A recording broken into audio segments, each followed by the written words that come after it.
This is Safety Bri, your number one safety geek. Why do we have the behaviors that we do? Superheroes in the workplace, right? All of those things that go into making you an effective safety manager. I love what we do. Motivation, learning, teaching, training, teamwork. I geek out over that just as much as I do safety.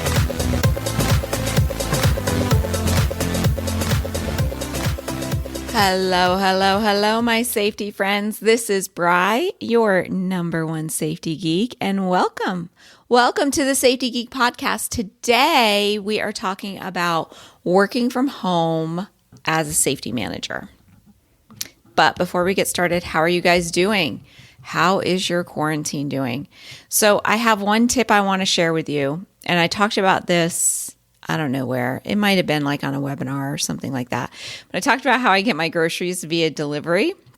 So one of the things I've done to kind of help the economy, at least that's how I'm seeing it in my mind, is I have broken my deliveries up into multiple deliveries. So instead of having the people bring me my groceries like once every 2 weeks, I'm having them bring it to me like 5 or 6 times in 2 weeks. So that way it's like easier for them. They don't have as much to carry to the door, which they never had to anyway. So like when they were delivering it, I always went out and I helped them. But with the virus, trying to stay 6 feet away from people, I don't feel comfortable helping anymore. So I'm like, so how am I doing that? I am doing smaller grocery deliveries.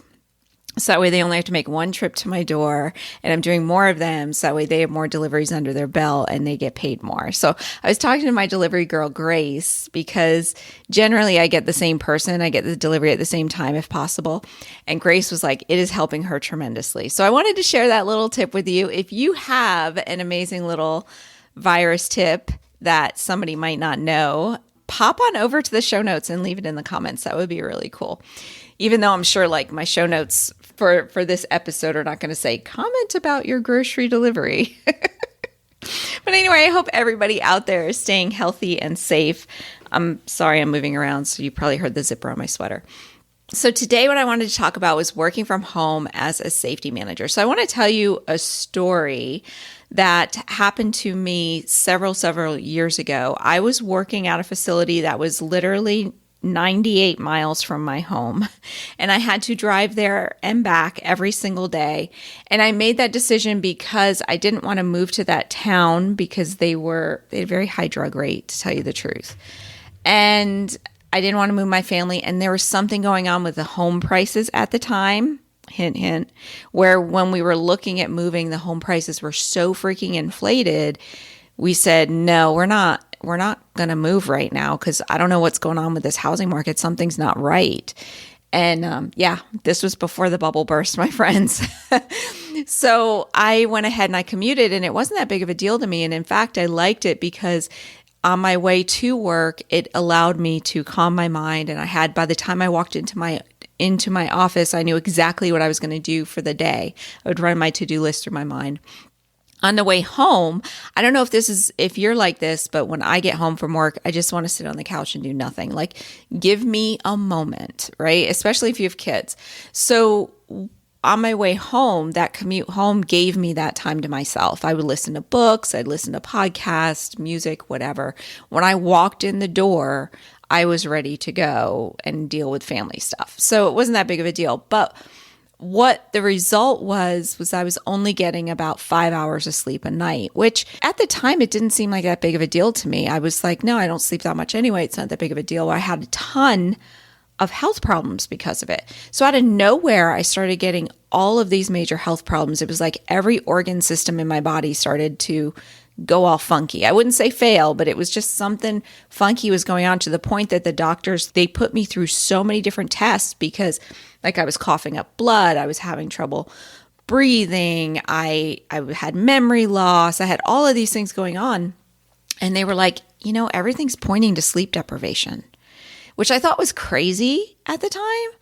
But I was like, okay. And they said, it's kind of strange, but you need to quit that job. But I love my job, right? And I was offered a job, down the road from me, but I really loved what I was doing and I loved the people I was working with.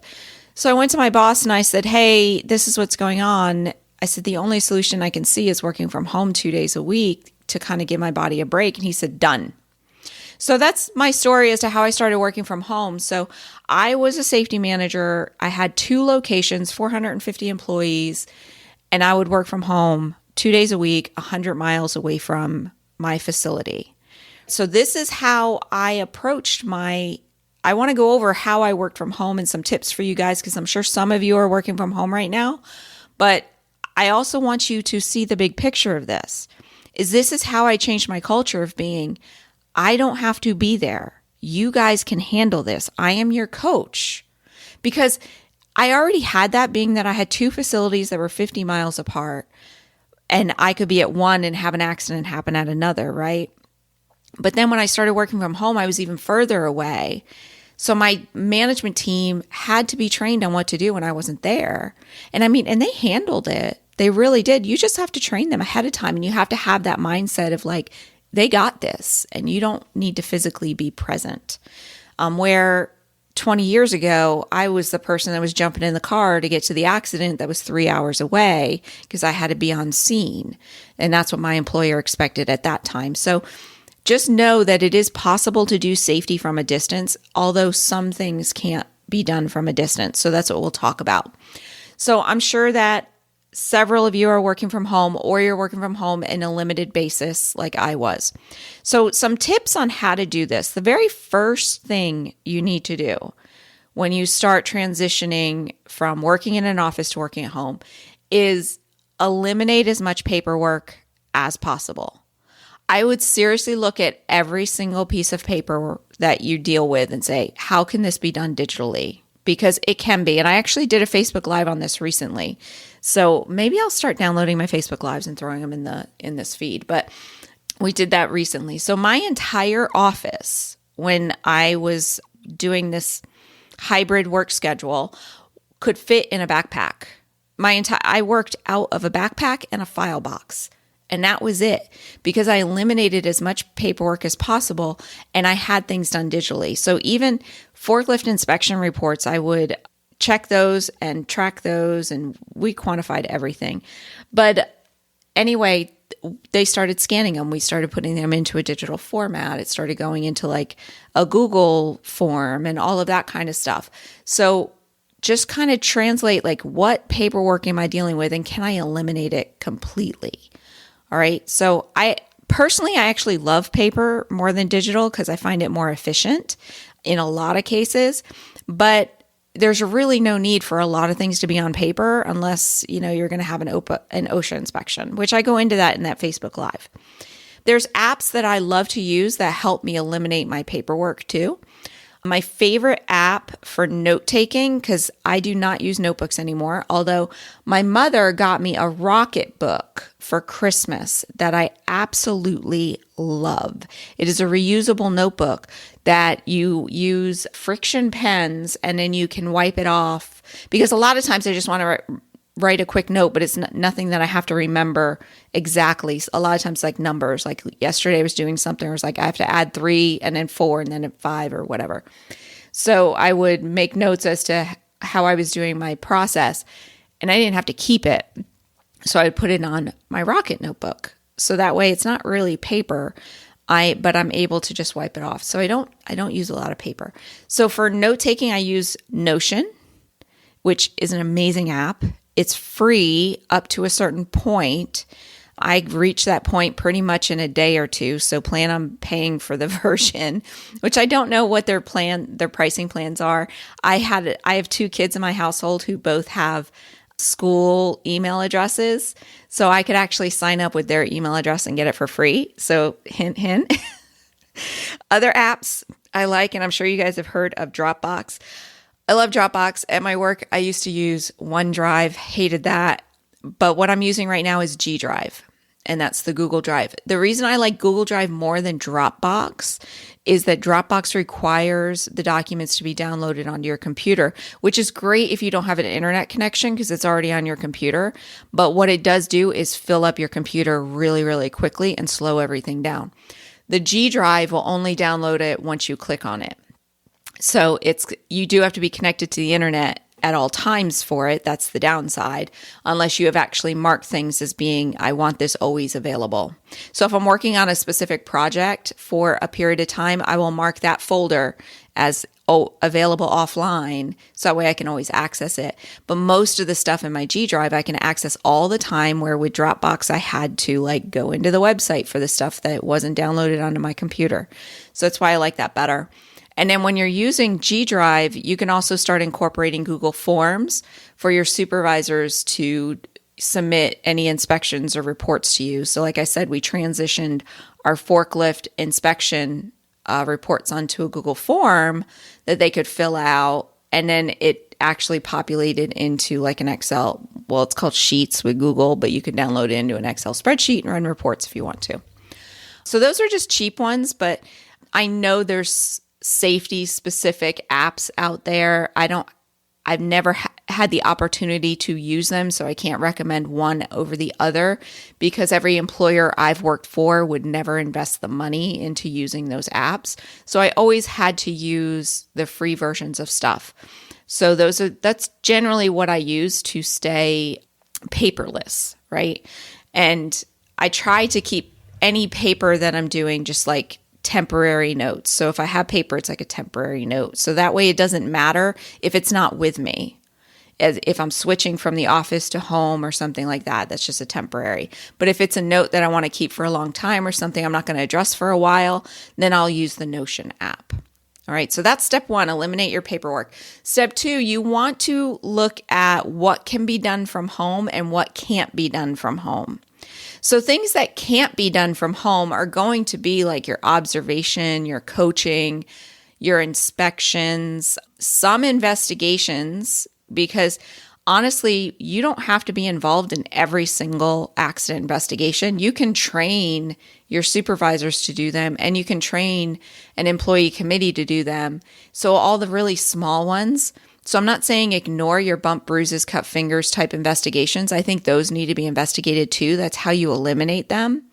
But you don't have to be actively involved in them. So the way that I set up my program was that for anything that was really minor, that really didn't require more than maybe 1 or 2 doctor's visits, or it was just like that kind of injury. I mean, I know you wouldn't know that ahead of time, but like strains, sprains, cut fingers, things like that. My supervisors did all of those accident investigations. They would turn them into me, and then which via a digital form.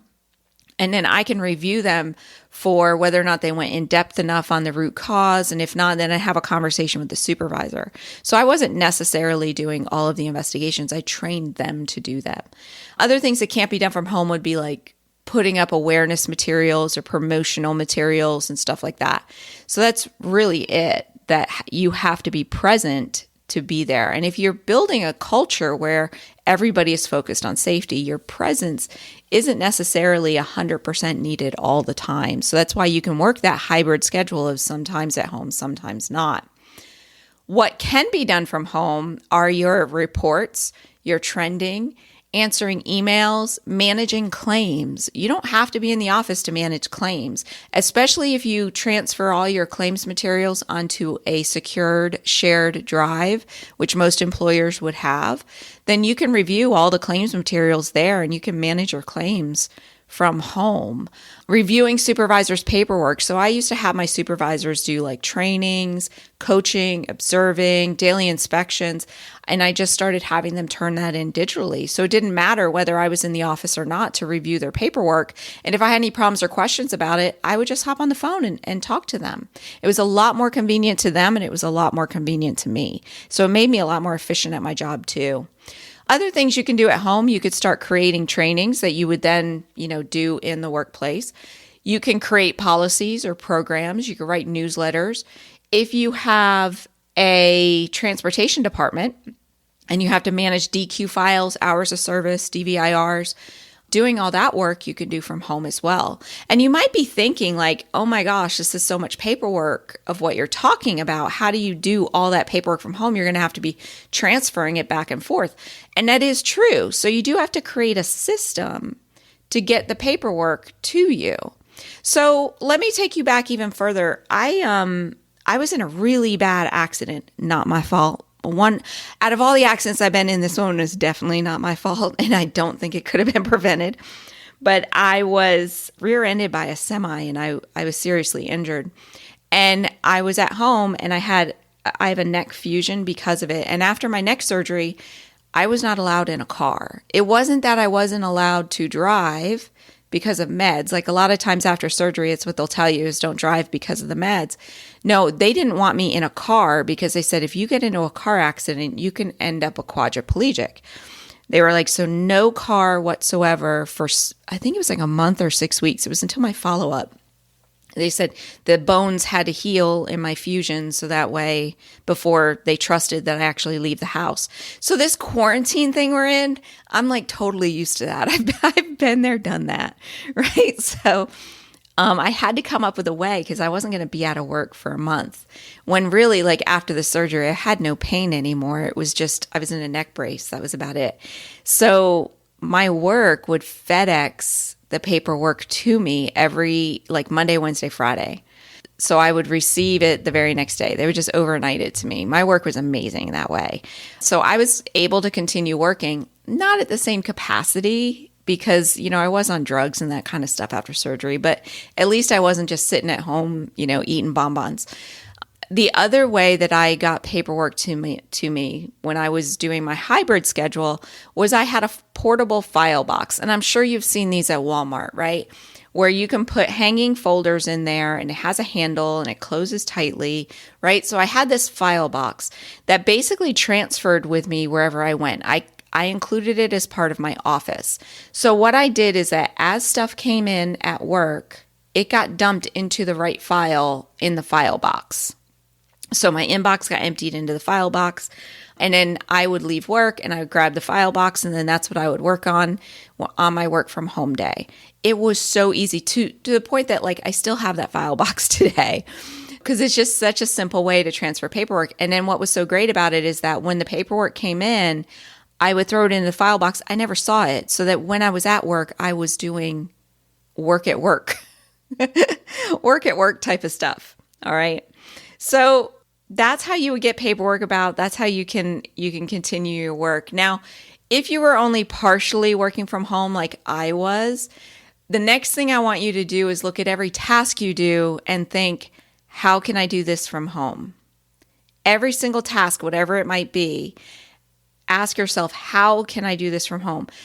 How is the key question here, because you want to even ask yourself open-ended questions. Because if you ask yourself a close-ended question like, can I do this from home? Your brain's going to answer quick. It's going to say yes or no. Boom. Just like our employees do during an investigation, right? So when you ask your brain, how can I do this from home? And then let it sit on it and think about it, your brain will come up with an answer.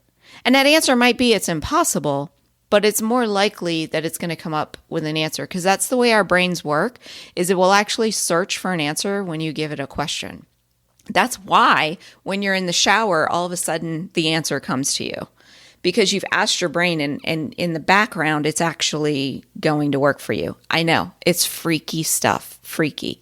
All right. So the key is looking at every task and saying, how can I do this from home? And then when you have a list of tasks that you're doing from home, you never, ever do those tasks in the office. That is key to efficiency and getting more work done. If it is a work from home task, it is a work from home task. No matter what, it does not get done in the office. And when you're coming up with your schedule as to what days you're working from home and what days you are working in the office, it is very tempting to make those work from home days Monday and Friday. But that's never going to fly, my friends. Never going to fly. Especially in my case where I was working from home for a medical reason. People used to think like I wasn't working and that I was never there. And they would get pissed off if I worked from home on a Friday. So you just have to understand that there's going to be a lot of controversy if you pick Mondays and Fridays. I also like to split it up. So that way, if I work from home Tuesday, Thursday, then I'm in the office Monday, Wednesday, Friday. It gives you that back and forth of like one day of on the floor work and one day of office work and one day of on the floor work, right? And then when you're doing just 2 days working from home, you're basically showing them that you're spending, what is that, 60% of your time on the floor doing active safety work and not just sitting behind your desk. Because you're sitting behind your desk on your 2 days at home, right? But the thing is if you have your work from home days be the same days every single week, people get into that routine, and then you're only able to inspect and observe and coach kind of like the same activities. So I used to work like one week it might be a Monday, Wednesday. And the next week it might be Tuesday, Thursday. The week after that it might be Wednesday, Friday.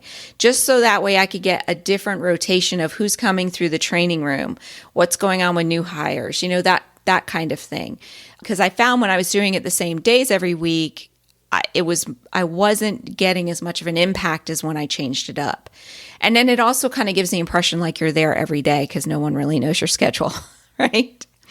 So I would also schedule phone calls for my work at home days. So I would try to stay off the phone on my Monday, Wednesdays, or on the days that I was in the facility too.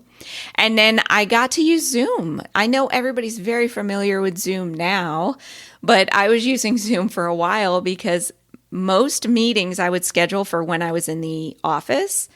But if it was something quick, I needed to go over with a supervisor or something like that, I could pop on a Zoom call with them. And there is an advantage of a video call versus a telephone call where it's just audio. Insist on having the video on. I learned this from a friend of mine because he always insisted on it, and I thought it was weird. But he was like, when the video's on, they're paying attention. People, I know what you're doing right now, right? You're only got the audio going and you're totally multitasking, which we know is a myth, and you're doing something else and you're not fully paying attention to what I'm telling you right now. I get that. I do it myself. So when you're working from home and you have to have a meeting, make sure that you do it with video on because you're going to be getting a lot more people paying attention. Okay. Now, right now, a lot of us, because of the virus, you might be at a work from home status because it's temporary. It's just like things are slowed down at your work, or maybe your facility is non-essential and it's shut down right now. There are things you could be doing right now that will help you in the long run. Use this time to catch up.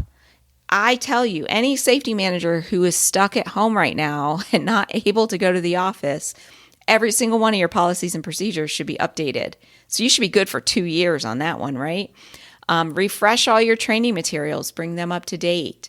Get ahead on your toolbox talks, get ahead on articles for your newsletter. There's all sorts of things that you could be doing from home so that when we do ramp the economy back up again and you actually have to start going back to the office, you can be more effective at that stage, right? So think about that, okay? Now, if you're working from home and you're having a hard time staying focused, I'll tell you, it's hard. So the first time I had a job where I worked from home, I can't even remember when this was, probably like 20 some odd years ago. I was like, I'm going to work from home, doing amazing. This is great. I started a side hustle that I went full time and I was working from home. And then what happened was Regis and Kathy Lee. That's how old this was. It's when Regis and Kathy Lee were live every day. And then I found myself sitting in front of the TV and not doing anything. So it does take effort to have that work from home mentality. So here are the tips that I use that you might find beneficial. One is get dressed. You get up, you get dressed. And I mean, literally, we're not talking yoga pants, people. We're talking like get dressed, like dressed well enough to go to the grocery store. Maybe not to go to work, but to go to the grocery store, right? And, if you're a person that likes to wear makeup, then wear your makeup too. It really sets the tone for the day when you get up and are dressed and ready to go. So many times my kids look at me like, why is your makeup done? What are you doing today? And it's like, I just felt like having my makeup done. All right. Plan your lunchtime and your snacks. So 24 hours in advance, plan what am I going to eat for lunch and what am I going to snack on? This is important because if you don't, you will be grazing in your kitchen all the time and you'll get fat. So plan your lunch and snacks and stick to your plan so that way you don't gain weight. I've been failing at this one, I will tell you. Another method I use is called the Pomodoro method. And Pomodoro stands for tomato in Italian, I believe. And actually, I know it's Italian, but I'm pretty sure it stands for tomato. So this came about. This guy used a tomato timer for 25 minutes, and you work for 25 minutes, you take 5 minutes off. And it is amazing. 25 is too short for me. So a lot of times I'll do like 45 or 50 and then take 10 off. But the idea is that you work steady and focused on one project for a set period of time, and then you take a break. And after 4 rounds of it, then you take a longer break. So the 25 works out really well for the 4 cycles, because then by the time you got through 4 cycles, it'll be lunchtime. So you take a longer break. Then you do 4 more cycles, and it's like mid-afternoon or something like that. Actually, that works out. Like one cycle is 30 minutes, so 4 cycles would be 2 hours. So you take 2 hours, you take a break. Maybe it's a 30-minute break or something like that. Another 2 hours, you take a lunch break. Another 2 hours, a 30-minute break. So the Pomodoro method is awesome. And I use an app called Focus Keeper for that. And it's very, very helpful. Lately, I've been doing 2-hour cycles where I just shut everything off and I just work steady for 2 hours. I don't answer emails. I don't have notifications on. I have my phone on airplane mode, and that's been amazing too.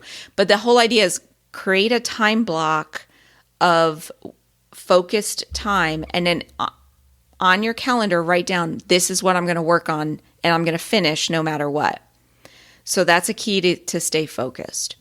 And understand that multitasking is impossible. So you may think that having your music on, having the TV on is not slowing you down. But studies have shown that it is, which I get a kick out of this because a friend of mine is a professor and she does all of her grading while watching movies. And I'm like, you do know, like it takes her like 3 or 4 hours to get through all of her grading. And then during the hurricanes, when we had no power, she got through her grading in like 30 minutes. I was like, yeah, having the TV on is slowing you down. I said, you could literally like just grade your things and then pay attention to the movie.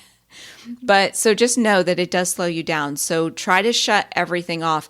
If it's too quiet for you and you're like, no, I need some sort of noise. So I get like that occasionally too. Go on to Spotify and you can find playlists for either white noise or editing playlists. I actually use an app on my phone called Simply Noise, and it gives you different versions of white noise. So I'll use that a lot as well. So the only time where TV and music are not going to interrupt you is if it's a habitual task, something that you do over and over again. So a lot of times I'll do it for data entry, but I still find myself making more errors when I have the music on than when I don't. So just know your brain can't split attention. It's either paying attention to what you're working on or it's paying attention to the music. And it's going to be trying to interpret the words it's hearing. That's why you want to have an editing playlist that has no words to it. And next is build routines. So you're working from home. Everybody is kind of out of sorts, right? Build a routine. What time you're going to wake up, what time you're going to be at your desk. What if you have animals, letting the animals out at the same time every day. They become habitual very easy. So like my animals know at 11:15 every morning I let them out. I let them out before I start work and at 11:15 and then again at 1:30, I think it is, and then again at 5, right? So even with your animals, get into habits. What time are you going to eat lunch? What time are you going to have snacks? Once again, important so that way you don't get fat while you're working from home. Too much grazing, I'm telling you, it's very tempting. So anyway, build routines to make sure that you're doing the same thing every single day. And close yourself off from your family if possible, because they are a huge distraction. Huge. So like right now I'm recording my podcast in my home office and my door is closed and there's a sign on my door that basically says, I'm recording, don't disturb me. And I used to have a Liam Neeson sign that said, I have a very specific set of skills. And if you interrupt me, I'm going to use those skills on you. But my kids are older, so it's a lot easier when your kids are older to just shut them off. So if you have smaller kids, then try to split time with your spouse. And then even young kids, they can generally entertain themselves for like a 25-minute Pomodoro method. Like, shoot, I was awesome at using Sprout TV and all of that stuff. And at least I would get 20 minutes to do a task, and then I would spend 10 or 15 minutes, and then I would go back and do another focus session. So it's one way that you can do that. So when you have family there, you might have to take more frequent breaks, and you want to plan that into your time. Like, I literally have a time block for when my kids get home from school, when they're in school, because I know the moment they get home from school, they're going to want to bug me or talk to me or tell me about their day. So I just put that into my calendar. So instead of fighting it, I know it's going to happen, because that's what happens with family. You can't really fight it, right? So instead, plan for it. It works out really, really good. I'm not sure I said this, but if you have a spouse who's home as well, then maybe you guys can switch off. You're in charge of the kids in the morning, and I'll be in charge of the kids in the afternoon. That's another idea too. So anyway, that is all of my work from home tips. I really hope that you guys are doing amazingly well. And, maybe you'll learn from this. I'll tell you, having this already in place before I became a regional safety manager was amazing, because then when I became a regional safety manager, I already knew how to work out of a backpack. And that was my entire thing. I was traveling 3 days a week, working from home 2 days a week. So I already had that routine. I had the home office set up. It actually became a benefit when I was being considered for the job, because I was like, I already know how to do all that. So take this opportunity to say, what kind of skills can I gain from learning to work from home and being efficient and effective even at a distance? So, alrighty, my friends, you have an amazing day, and thank you so much for listening, and I will chat with you next week. Bye-bye.